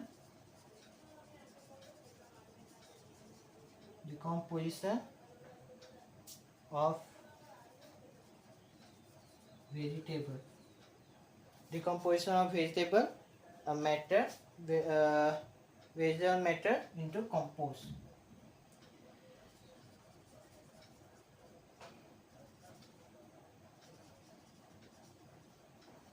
जो मैंने ये बताया कि ये मीथेन वाला जो था, ये मीथेन इससे बनता है. ठीक है, जब हम काउ डंग हो, वेजिटेबल्स जो गले हुए जो वेजिटेबल्स होते हैं, खराब हो गए रोटेंस जो होते हैं, उनको तब हम रखते हैं. ये कंपोस्ट हो जाते हैं. कंपोस्ट होने के बाद जो गैस फॉर्म होता है वो मीथेन गैस होता है. जब वो ऑक्सीजन के साथ रिएक्ट करते हैं तो कार्बन डाइऑक्साइड और ये देता है. इससे हमारा ये भी एक्सोथर्मिक प्रोसेस के अंदर ही रिएक्शन के अंदर ही गिरता है. ठीक है, सो ये सब का अच्छे से नोट डाउन कर लीजिए. उसके बाद चलते हैं एंडोथर्मिक के अंदर. एंडोथर्मिक क्या होता है पता है, लेकिन रिएक्शंस हम देख लेंगे. ठीक है, जल्दी से नोट डाउन कर लीजिए. ओके, अभी हम पढ़ेंगे एंडोथर्मिक रिएक्शन. तो एंडोथर्मिक रिएक्शन का हमारा क्या है कि डिकम्पोजिशन जो होता है, डिकम्पोजिशन रिएक्शन जो होता है हमारा, उसको ही हम एनर्जी प्रोवाइड करना होता है. डिकम्पोजिशन रिएक्शन जो हमने पढ़ा था, जो था एक मॉलिक्यूल जो दो से ज्यादा प्रोडक्ट दे रहा था, वही हमारा एंडोथर्मिक प्रोसेस होता है. तो एंडोथर्मिक प्रोसेस में, उस प्रोसेस में डिकम्पोजिशन प्रोसेस में हमें हीट देना पड़ रहा था. रिएक्टेंट को हीट देना पड़ रहा था. क्या करने के लिए? उस चीज को एब्जॉर्ब करेगा, तब जाके वो उस प्रोडक्ट फॉर्म करेगा दो से ज्यादा. ठीक है, तब जाके वो ब्रेक डाउन होगा. ब्रेक डाउन के लिए हमें एनर्जी देना पड़ता है. फॉर्मेशन के लिए उसको एनर्जी रिलीज करना पड़ता है. ठीक है, सो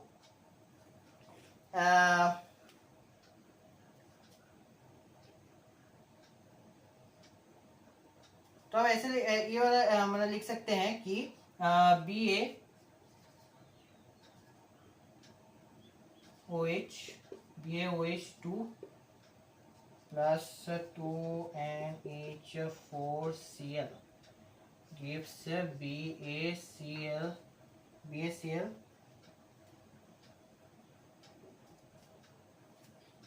BaCl2 plus BaCl2 plus 2NH3 plus 2H2.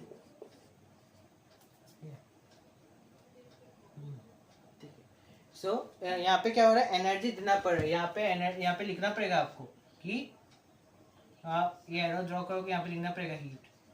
अब हीट दे रहे, अगर रिलीज हो रहा होगा तो यहाँ पे आप प्लस देके हीट लिखेंगे.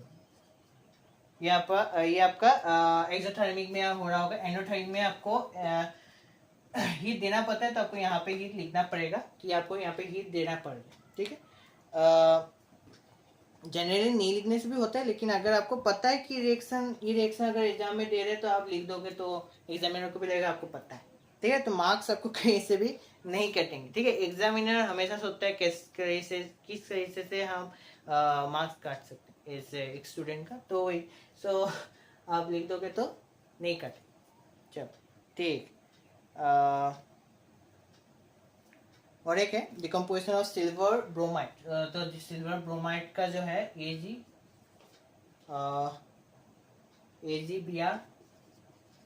2 AgBr क्या देगा, ये हमारा सनलाइट से होता है, यूवी से, तो क्या देगा हमारा 2Ag प्लस Br 2 गैस, ठीक है। सो इस सनलाइट से क्या होगा, यूवी रे से ये टूट जाएगा और 2Ag प्लस Br2 फॉर्म हो गया, ये एब्जॉर्ब कर लिया, सनलाइट एब्जॉर्ब किया तो इस जाके ये दोनों फॉर्म। ओके, ज़्यादा डिफिकल्ट नहीं है, तो एग्जाम्पल्स थे, तो एग्जाम्पल्स को आप थोड़ा सा याद रख लीजिए क्या होता है नहीं होता है। सो अभी बढ़ते हैं सेकेंड हमारे 6th रिएक्शन में, जो है हमारा प्रेसिपिटेशन रिएक्शन, तो पढ़ लेते हैं। तो प्रेसिपिटेशन रिएक्शन क्या होता है, प्रेसिपिटेशन रिएक्शन का मतलब होता है हमारा प्रेसिपिटेट डाउन होना। प्रेसिपिटेट जो है तब आपका कोई भी रिएक्शन कर रहे हो, जैसे कि ले लो कि होता है सॉल्ट, नीचे में सॉल्ट आ गया, ठीक है। कोई भी रिएक्शन कर रहे हो और रिएक्शन के बाद एक रिएक्शन था मैंने किया था, क्या नाम था उस रिएक्शन का, याद नहीं आ रहा, ठीक है। कोई बात नहीं, जो कुछ भी आप कोई भी एक रिएक्शन आप फॉर्म करो, अभी आप क्लास 10 में तो है भी नहीं तो आपको भी समझ नहीं आएगा, ठीक है, कोई बात नहीं। तो जो रिएक्शन आप करोगे, रिएक्शन के बाद नीचे में कोई किसी में सॉल्ट फॉर्म होते हैं, ठीक है, सॉल्ट फॉर्म होते हैं। हाँ मुझे याद है, अगर आप बता देता हूँ, अगर आप एक होता क्लोराइड टेस्ट करके, ऐसा क्लोराइड टेस्ट था, कार्बोनेट टेस्ट करके, हाँ कार्बोनेट टेस्ट करके, तो आप तब कार्बोनेट टेस्ट करोगे 11-12 में आपको मिलेगा। तो अगर आप कार्बोनेट टेस्ट करते हो किससे, डाइल्यूट हाइड्रोजन डाइल्यूट HCl से, डाइल्यूट HCl से अगर तब आप रिएक्शन करते हो किसी कार्बोनेट अगर है, सॉल्ट सैंपल आपको दिया जाता है, अननोन सॉल्ट सैंपल दिया जाता है, अगर उस सॉल्ट सैंपल में अगर क्या कहते हैं, अगर मैंने डाइल्यूट HCl को ऐड किया, dilute H2SO4 sorry HCl dilute H2SO4 अगर मैंने ऐड किया, अगर वो रिएक्ट किया, रिएक्ट करने के बाद मिल्की वाइट PPT बनता है, ठीक है, मिल्की वाइट PPT बनता है। अगर वो फॉर्म हुआ तो हमें पता चलता है कि उसमें कार्बोनेट है, ठीक है, कार्बोनेट कंपाउंड यहाँ पे प्रेजेंट है उस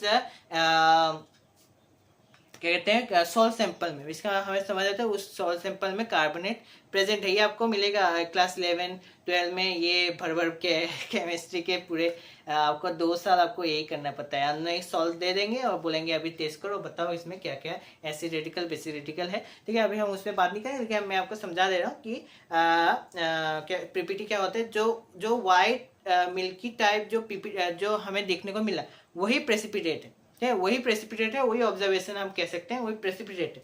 तो जो जिसको हम ऐसे नेकेड है देख सकते हैं, यहाँ पे सेडिमेंट हो जाता है, नीचे बैठ जाता है, या फिर वहां पे पीपीटी होता है, ठीक है। सो प्रेसिपिटेशन का डेफिनेशन ये है कि वो, हाँ और एक चीज की, वो इनसॉल्युबल होता है, ठीक है, वो किसी के साथ सॉल्युबल नहीं हो सकता। कोई कोई प्रेसिपिटेट सॉल्युबल होते हैं, लेकिन मैक्सिमम प्रेसिपिटेट सॉल्युबल नहीं होते, ठीक है। सो हम ये लिखेंगे कि the reaction in which an insoluble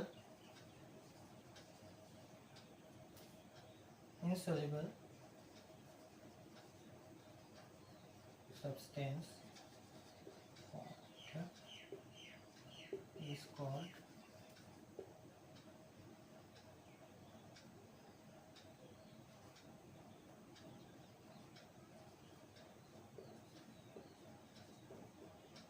precipitation reaction।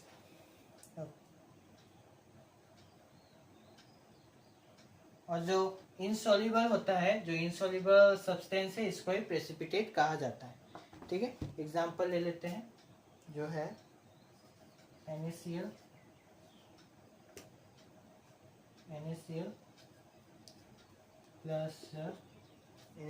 Plus AgNO3 gives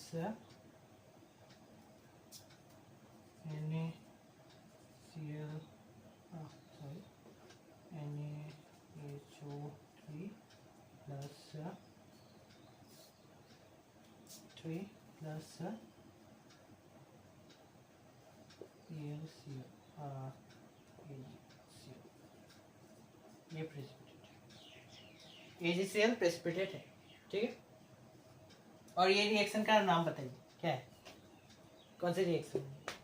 double displacement reaction. ठीक है, डबल डिस्प्लेसमेंट रिएक्शन। तो देखो सारे रिएक्शन एक दूसरे के साथ लिंक होते हैं।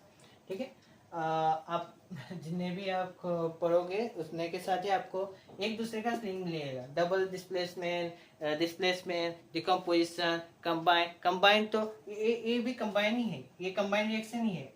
इसमें ये प्रोडक्ट जो भी लिख ले, लेकिन एक से दो से ज्यादा रिएक्शन के होने से कंबाइन रिएक्शन भी होता है, तो ये कंबाइन रिएक्शन भी है। ठीक है, कंबाइन रिएक्शन सभी है, क्योंकि आप मैक्सिमम देखोगे दो लग ही रहे हैं। ठीक है, सब्सटेंस तो सभी केमिकल इक्वेशन कंबाइन रिएक्शन जरूर होती है। ठीक है, आपको मैग्नेटेड किया ओके, तो इसका आप जल्दी से नोट डाउन कर लीजिए। सो न्यूट्रलाइजेशन रिएक्शन क्या होता है कि एसिड बेस है, न्यूट्रल सब्सटेंस हो सकता है, डाइल्यूट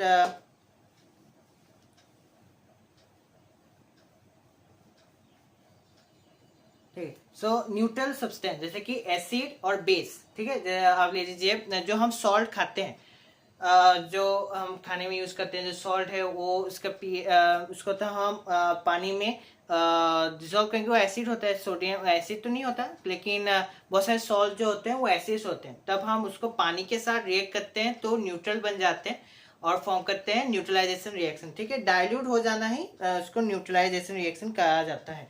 सो डेफिनेशन ये है कि मतलब डाइल्यूशन को ही हमें न्यूट्रलाइजेशन कह सकते हैं। ठीक है, किसी चीज को हम पानी एसिड बेस को अगर हम पानी के साथ रिएक्ट करेंगे, वो न्यूट्रल बन गया तो वो क्या बन जाएगा हमारा सॉल्ट प्लस मतलब एसिड बेस बनने के बाद पानी बन रहा है प्लस सॉल्ट फॉर्मेशन हो गया, तो क्या हो गया हमारा न्यूट्रलाइजेशन रिएक्शन। तो ये लिखेंगे the reaction in which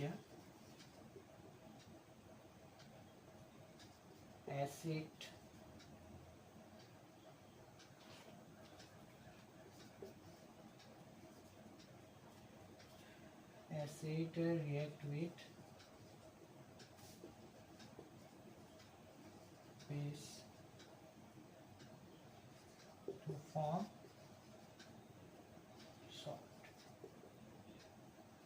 and water.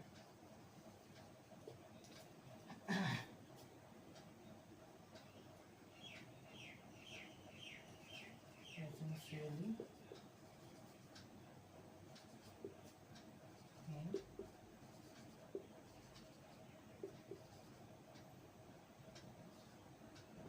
dilute aqueous.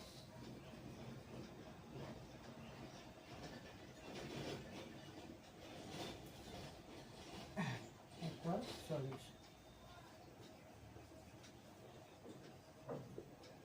ऐसा बनता है acid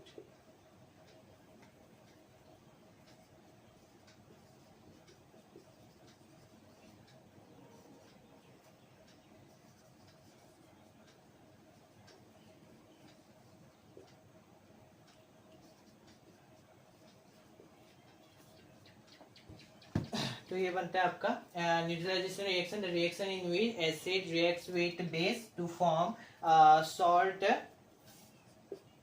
salt and water essentially in dilute aqueous solution. Aqueous solution में होना पड़ेगा। सो कैसा है reaction, acid base give salt plus water plus heat generate होगा, थोड़ा सा इसको हो जाए। चलो तो इसको नोट डाउन कर लीजिए। जो है बढ़ते हैं हमारे लास्ट रिएक्शन में, जो है हमारा ऑक्सीडेशन ऑक्सीडेशन एंड रिडक्शन। तो जैसे इसको नोट डाउन कर लीजिए, उसके बढ़ते हैं लास्ट रिएक्शन। अभी हम पढ़ेंगे ऑक्सीडेशन एंड रिडक्शन। तो सबसे पहले हम पढ़ते हैं ऑक्सीडेशन क्या होता है। ऑक्सीडेशन जो है, ऑक्सीडेशन का मतलब सिंपल, ऑक्सीडेशन ऐड होना, hydrogen reduction, reduction of oxygen and removal of hydrogen. और जो रिडक्शन होगा, जिसका जिसका ऑक्सीडेशन मतलब जो हेल्प कर रहा है ऑक्सीडेशन होने का, उसका रिडक्शन होगा ऑक्सीडेशन, ठीक है। वो रिडक्शन उसको कहते हैं oxidation agent. Oxidation agent, oxidation agent कहते हैं। और रिडक्शन का मतलब होता है addition of hydrogen, removal of oxygen. और जिसका रिडक्शन हो रहा है उसका ऑक्सीडेशन हो रहा है, और इसका ऑक्सीजन और उसका रिडक्शन हो रहा है, ठीक है। ये आपको याद रखना है। उसको कहते हैं रिडक्सिंग एजेंट, ठीक है। सो ऑक्सीडेशन, ऑक्सीडेशन क्या होता है हमारा, सिंपल जैसे मैंने कहा, ऑक्सीडेशन एडिशन ऑफ ऑक्सीजन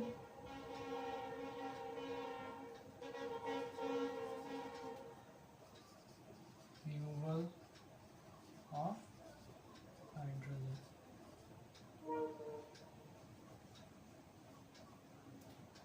और रिडक्शन का मतलब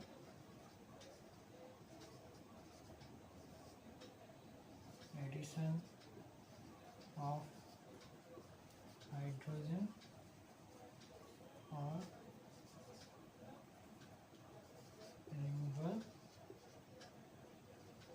ऑफ ऑक्सीजन,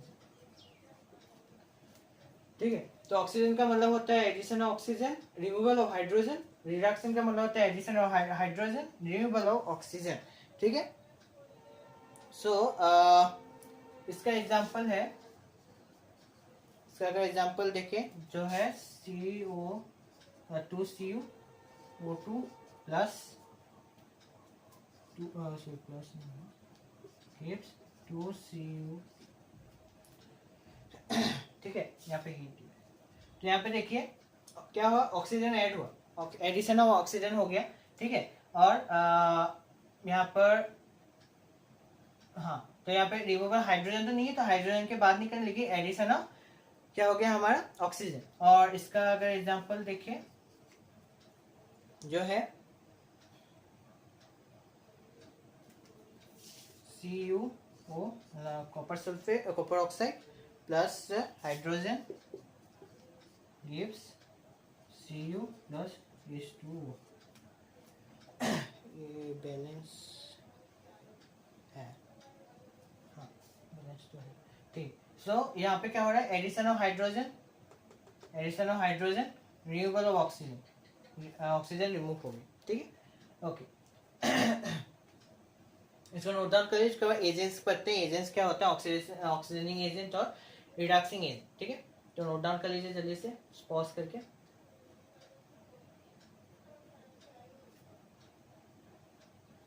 ठीक, तो चलिए,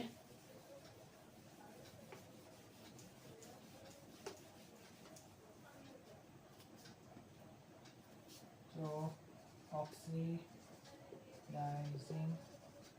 एजेंट, ऑक्सीडाइजिंग एजेंट क्या होता है हमारा, ऑक्सीडाइजिंग एजेंट है any substance in which add oxygen or help to remove hydrogen is called oxidizing agent। मतलब अगर मैं यहाँ पे लिख दूं, any substance which helps to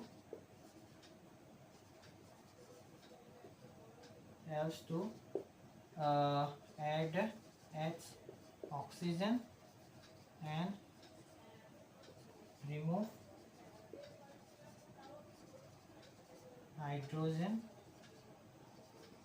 is called oxidizing agent। और इस प्रोसेस में क्या होता है, जो हेल्प कर रहा है, help in oxidation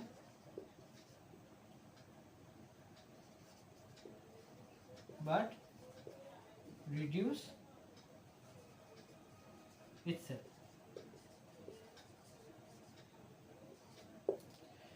So any substance in which helps to add oxygen and remove hydrogen is called oxidizing agent. जो substance मतलब हेल्प करे ऑक्सीजन ऐड करने को और हाइड्रोजन रिमूव करने को, उसको क्या कहते हैं? Oxidising agent. और इस प्रोसेस में जो हेल्प कर रहा है ऑक्सीडेशन में, वही रिड्यूस करते हैं अपने आप को. ठीक है, वही अपने आप को क्या करते हैं? रिड्यूस करते हैं. तो इसको जैसे नोट कर लीजिए. उसको चलते हैं रिडक्सिंग एजेंट क्या होता है. रिडक्सिंग एजेंट भी सेम ही है. यहाँ पे होता है any substance in which helps to add hydrogen and remove oxygen is called reducing agent. ठीक है, सेम ही है. Okay, so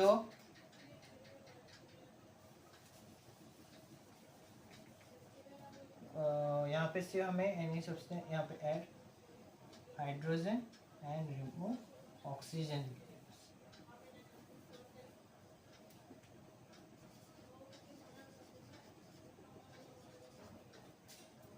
hydrogen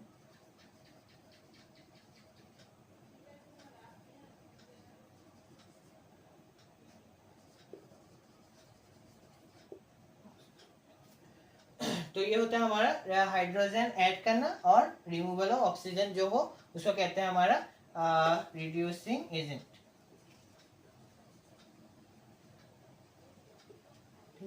reducing agent.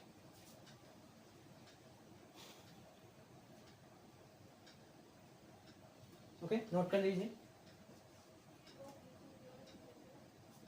Okay, सो अभी और एक इसका छोटा सा एक टॉपिक है, ये इम्पोर्टेंट है. हाँ, ऑक्सीडेशन रिडक्शन आपको याद रखना है अच्छे से. सो oxidation in terms of electron. Electron का मतलब नेगेटिव आयन. Negative ion. ठीक है. ओके, सो ऑक्सीडेशन क्या होता है हमारा? लूज इन इलेक्ट्रॉन होता है. ऑक्सीडेशन में क्या है? Lose in electron. और रिडक्शन होता है गेन इन इलेक्ट्रॉन.